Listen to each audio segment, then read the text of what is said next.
नमस्कार साथियों, success point के यूट्यूब प्लेटफॉर्म पर आपका बहुत बहुत स्वागत है। आज हम लोग पढ़ने वाले हैं साइंस से संबंधित यानी कि बायोलॉजी से संबंधित बहुत ही शानदार, जानदार और मजेदार वन लाइन फैक्ट पढ़ने वाले हैं, जो कि प्रत्येक आने वाली प्रत्येक एग्जाम में इतने मोस्ट और इम्पोर्टेंट होने वाले हैं। प्रत्येक एग्जाम में आने की संभावना पूरी पूरी है और इतने मोस्ट और इम्पोर्टेंट है कि हर एक एग्जाम में आपको देखने को मिलेंगे। तो आइए बिना देरी किए आगे बढ़ते हैं और शुरू करते हैं आज का सेशन।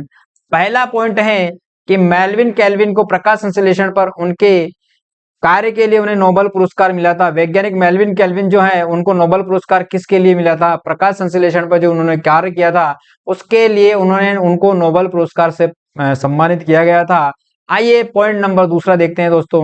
विश्व में सबसे बड़ा फूल रेपलेशिया है। विश्व का जो सबसे बड़ा फूल है दोस्तों रेपलेशिया है, और सबसे छोटा फूल जो है उल्फेशिया है दोस्तों। उल्फेशिया जो है सबसे छोटा फूल है और रेपलेशिया जो है सबसे बड़ा फूल है। आइए देखते हैं पॉइंट नंबर तीसरा।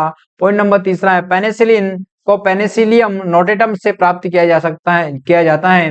यानी कि पेनिसिलिन जो है उनको उसको काय से प्राप्त किया जाता है दोस्तों? तो पेनिसिलियम नोटेटम से उनको प्राप्त किया जाता है दोस्तों।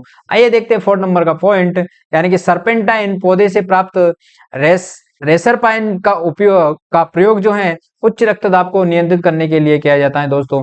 टाइम के अभाव में हम थोड़ा सा स्पीड में चलेंगे दोस्तों। टाइम के अभाव में हम लोग थोड़ा सा स्पीड में चलेंगे और देखते हैं, हम लोग आगे बढ़ते हैं। अगला पॉइंट देखते हैं। अगला पॉइंट है हमारा कि अम्लीय मृदा में उगने वाले पौधे को अम्लीय मृदा में उगने वाले पौधे को एक्जेलोफाइट कहते हैं दोस्तों। अम्लीय मृदा में उगने वाले पौधों को क्या कहा जाता है दोस्तों? एक्जेलोफाइट कहा जाता है। और प्रकाश संश्लेषण नीले और हरे प्रकाश में सबसे अधिक सक्रिय होता है, जहां प्रकाश ऊर्जा रासायनिक ऊर्जा में और वोटू में परिवर्तित होती है। यह रुकने वाली प्रक्रिया नहीं है। ये जो प्रक्रिया है यह रुकने वाली प्रक्रिया नहीं है दोस्तों। आइए देखते हैं हम अगला पॉइंट। और अगला पॉइंट जो है सबसे छोटी हड्डी स्टेपिस जो मानव कर्ण में पाई जाती है उसका नाम है स्टेपिस। तो मानव शरीर की सबसे छोटी हड्डी जो होती है दोस्तों वो होती है स्टेपस होती है। स्टेपस मानव शरीर की सबसे छोटी हड्डी होती है। आइए देखते हैं हम बिना देरी किए अगला पॉइंट। पॉइंट नंबर 8 है एंजाइम मुख्यतः प्रोटीन होते हैं। प्रश्न आता है दोस्तों कि एंजाइम मुख्यतः क्या होते हैं? तो एंजाइम मुख्यतः प्रोटीन होते हैं दोस्तों। एंजाइम जो होते हैं मुख्यतः प्रोटीन होते हैं।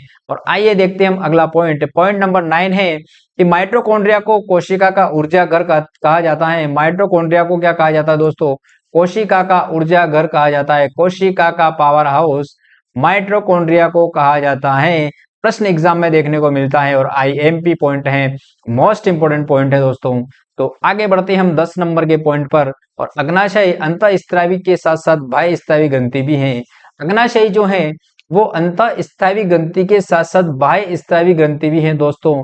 लेकिन अभी तक मैं आपको बता दूं कि अभी तक जिसने लाइक नहीं किया पहले तो उसको लाइक करें, हमारे चैनल को सब्सक्राइब करें और बेल आइकन के बटन को दबाना बिल्कुल भी ना भूलें, क्योंकि हमारी प्रत्येक वीडियो की नोटिफिकेशन आपको समय समय पर प्राप्त होती रहे। आइए देखते हैं हम अगला पॉइंट। और अगला पॉइंट है रक्त समूह ओ के व्यक्तियों को सर्वदाता कहा जाता है, यानी कि डोनर कहा जाता है। और जबकि रक्तदाता ए बी समूह को सर्वग्राही कहा जाता है। कहने का तात्पर्य यह है दोस्तों कि जिस मनुष्य का रक्त समूह ओ होता है वो सर्वदाता कहलाता है, सर्व डोनर कहलाता है, और वो सभी को ब्लड डोनेट कर सकता है। लेकिन ए बी समूह वाला जो है वो सर्वग्राही कहलाता है दोस्तों। सर्वग्राही यानी कि वो सभी ब्लड ग्रुप के सदस्यों के का ब्लड ले सकता है। आइए देखते हैं हम अगला पॉइंट। और अगले पॉइंट की ओर देखते हैं कि बीज रहित फल का जो निर्माण होता है वो कहलाता है अनिषेक जनन। बीज रहित फल का निर्माण कहने जो प्रक्रिया होती है वो अनिषेक जनन कहलाता है। आइए देखते हैं हम अगला पॉइंट। पॉइंट नंबर 13 है कवक वे सरल पौधे हैं जिनसे हरित लवक नहीं होता है। अगला पॉइंट है पॉइंट नंबर 14 स्पाइरोगायरा को सामान्य रूप से तालाब का रेशम कहा जाता है। प्रश्न आता है दोस्तों कि स्पाइरोगायरा को क्या कहा जाता है? तो स्पाइरोगायरा को तालाब का रेशम कहा जाता है। तालाब का रेशम जो है कि स्पाइरोगायरा को कहा जाता है दोस्तों। आइए देखते हैं हम अगला पॉइंट। मानव शरीर में सबसे लंबी मांसपेशी जांघ की मांसपेशी होती है। सबसे लंबी जो मांसपेशी होती है दोस्तों वो जांघ की मांसपेशी होती है। और आइए देखते हैं हम अगला पॉइंट। अगला पॉइंट है एक पत्ती में दो गार्ड कोशिका के बीच द्वार को स्टोमेटा कहा जाता है। यानी कि पत्तियों की सतह पर जो छोटे छोटे रंध्र पाए जाते हैं, जो छिद्र पाए जाते हैं, उसे स्टोमेटा कहा जाता है और इसे हिंदी में बोलते हैं रंध्र और ये पत्तियों की सतह पर पाए जाते हैं। आइए देखते हैं हम अगला पॉइंट नंबर 17 है, जिब्रेलिन कोशिका वृद्धि के लिए जिम्मेदार है। जिब्रेलिन जो कोशिका होती है दोस्तों, वो वृद्धि के लिए जिम्मेदार होती है। आइए देखते हैं हम अगला पॉइंट, क्लोरोफिल का रासायनिक नाम मैग्नीशियम डाइहाइड्रो मैग्नीशियम डाइहाइड्रो प्रोपेसिन है। मैग्नीशियम डाइहाइड्रोप्रोपेसिन है, किसका नाम है दोस्तों? क्लोरोफिल का रासायनिक नाम है। एग्जाम में आता है, हाई लेवल का प्रश्न है और एग्जाम में हमेशा अपने को देखने को मिलता है। आइए देखते हैं हम अगला पॉइंट, और अगला पॉइंट जो है दोस्तों कि पित्त, अगला पॉइंट जो है दोस्तों क्या है कि पित्त का निर्माण यकृत में होता है। दोस्तों पित्त का निर्माण कहाँ होता है? प्रश्न आता है कि पित्त का निर्माण रिक्त स्थान में होता है, यानी कि पित्त का निर्माण यकृत में होता है दोस्तों। कहाँ होता है? यकृत में होता है। और गॉल ब्लैडर में संग्रहित होता है। कहाँ संग्रहित होता है दोस्तों? गॉल ब्लैडर में संग्रहित होता है। आइए देखते हैं 20 नंबर का प्रश्न, यानी कि 20 नंबर का वन लाइनर फैक्ट, पल्मोनरी वाहिका के अलावा सभी वाहिकाओं में ऑक्सीकृत रक्त होता है दोस्तों। पल्मोनरी वाहिका जो होती है, इसके अलावा इसको छोड़कर सभी अन्य वाहिकाओं में ऑक्सीकृत रक्त होता है दोस्तों। अगला पॉइंट है, श्वेत रक्त कोशिकाओं का मुख्य कार्य एंटीबॉडीज का निर्माण करना है, यानी कि आरबीसी का जो कार्य है वो एंटीबॉडीज का निर्माण करना है, प्रतिरक्षी का निर्माण करना है। और आरबीसी का जो फुल फॉर्म होता है red blood cells, red blood cells होता है दोस्तों, यानी कि श्वेत रक्त कणिकाएं होती हैं। श्वेत व्हाइट ब्लड सेल्स होता है दोस्तों, white blood cells, white blood cells sorry white blood cells होता है दोस्तों। आइए देखते हैं हम अगला पॉइंट, अगला पॉइंट है दोस्तों, अगला पॉइंट है हमारा कि आंखों में रेटिना, आंखों की जो रेटिना होती है कमरे के फिल्म की तरह कार्य करती हैं दोस्तों। आंखों की जो रेटिना होती है वो कैमरे के फिल्म की तरह कार्य करती हैं। और अगला पॉइंट है, मानव अश्रु हल्के एंटीबैक्टीरियल वाहक होते हैं। मानव अश्रु जो होते हैं, मानव के जो आंसू होते हैं, मनुष्य आंसू जो होते हैं, वो एंटीबैक्टीरियल वाहक होते हैं, जिन्हें लाइसोजाइम कहा जाता है दोस्तों। क्या कहा जाता है? लाइसोजाइम कहा जाता है। अगला पॉइंट है, मानव शरीर में सबसे बड़ी हड्डी फीमर होती है, जो कि जांग की हड्डी होती है, जांग की हड्डी होती है दोस्तों। सबसे छोटी हड्डी कौन सी है? इसी लेक्चर में हमने बताया है। मुझे कमेंट्स करना है कि सबसे छोटी हड्डी कौन सी होती है और कहाँ पाई जाएगी। सबसे बड़ी हड्डी तो फीमर होती है, जो कि जांग में पाई जाती है दोस्तों। आइए देखते हैं अगला पॉइंट, अगला पॉइंट है, विटामिन बी 12 पौधों में कभी नहीं पाया जाता है। विटामिन बी 12 पौधों में कभी नहीं पाया जाएगा दोस्तों। अगला प्रश्न है कि एग्रोस्टोलॉजी घास के अध्ययन को कहा जाता है। प्रश्न आता है कि घास के अध्ययन को क्या कहा जाता है? तो एग्रोस्टोलॉजी कहा जाता है दोस्तों, एग्रोस्टोलॉजी कहा जाता है। अगला है, फाइकोलॉजी कवकों के अध्ययन को कहा जाता है। प्रश्न आता है कवकों के अध्ययन को क्या कहा जाता है? तो फाइकोलॉजी जो है कवकों के अध्ययन को कहा जाता है दोस्तों। कवकों के अध्ययन को क्या कहा जाता है? फाइकोलॉजी कहा जाता है। जबकि जीवाश्म के अध्ययन को पैलेंटोलॉजी कहा जाता है। एक प्रश्न में, एक लाइन में दो प्रश्न ऐड है, इसमें पैलेंटोलॉजी कहा जाता है दोस्तों। अगला पॉइंट है 28 नंबर का पॉइंट है, हाइड्रोफोनिक्स बिना मृदा के पौधे के संवर्धन का विज्ञान है। बिना मृदा के पौधे का संवर्धन का जो विज्ञान है वो क्या कहलाता है दोस्तों? हाइड्रोफोनिक्स कहलाता है। अगला पॉइंट है, पल्कोबोटनी वनस्पति नमूने के जीवाश्मों का अध्ययन है। पाल्कोबोटनी बोटनी वनस्पति नमूने के जीवाश्म का अध्ययन है दोस्तों। आइए देखते हैं 30 नंबर का प्रश्न, यानी कि पेप्सिन और लैक्टोज एंजाइम पाचन तंत्र में प्रोटीन सहायक होते हैं।